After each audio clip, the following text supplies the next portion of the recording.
Урматтуу кыргыз элим, бизде бир отоло Текебаев айткандай жүгүнүп жүрө турган мезгил келди. Бишкектин 1-май райондук соту Кудретти Тайчабаровду 30 декабрга чейин камакта калтырды. Ички иштер министрлиги Тайчабаровду уюшкан кылмыштуу топ менен байланышы бар деген шек менен кармаган. Белгилүү болгондой, Тайчабаров ноябрга пландалган парламенттик шайлоого катышуу ниетин билдирген.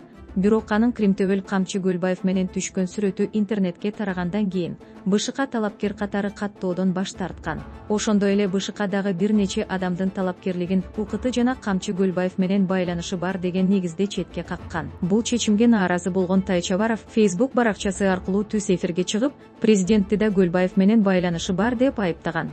ОПГнын мүчөсү болсо, анда бизде Айсулуу Тыныбекова да ОПГнын мүчөсү экен да. Ал Камчы Гөлбаевден белектерди алып жүргөн. Анда бизде Эдуард Кубатов да ОПГнын мүчөсү экен да. Ага президент сыйлык берип атат. Анда бизде премьер-министр болуп жүргөн Акылбек Жапаров да ОПГнын мүчөсү экен. Ал Камчы Гөлбаевдин апасынын тоюна барып сүйлөп атат. Биздин депутаттардын жарымы ОПГнын мүчөсү анда. Анда биздин президентибиз да ОПГнын мүчөсү.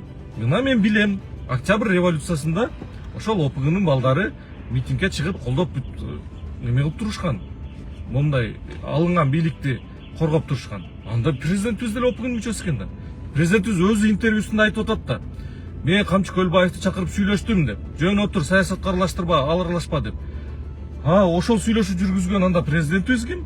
ОПГнын мүчөсү болуп калабы? Тайчабаров кармалгандан кийин анын президентти айыптаган видеосу Facebook барагынан өчүрүлгөн. Ал эми интернетте Кудретти Тайчабаровдун Акылбек Жапаров тууралуу айткандарын далилдеген видео тараган. Чынында эле, мурдагы Минкап төрагасы Акылбек Жапаров Гөлбаевдин апасын юбилейи менен куттуктаган. Андан тышкары, президент Жапаровдун кылмыш дүйнөсү менен байланышы бар делген ишкер Азим Рой менен түшкөн сүрөтү интернетке кайрадан тарай баштаган. Ал эми Азим Рой маркум Кримтөбөл Камчы Гөлбаев менен байланышы болгон Улуттук коопсуздук мамлекеттик комитети аны Гөлбаевдин өкүл атасы деп да атаган жай бар. 2021 Рой кыргыз милициясынын 95 жылдыгына карата медаль менен сыйланган. Ал эми 2022 болсо Рой УКМКнын атайын эсебине демөөрчүлүк жардам катары 20 миллион сомдон ашуун акча которгон. Ал эми 2023 жылдын аягында УКМК Азим Ройго издөө жарыялап, ал кылмыштуу топторду каржылоого шектелип жатканын жарыялаган. Айып Гөлбаевдин УКТнын кылмыштуу кирешелерин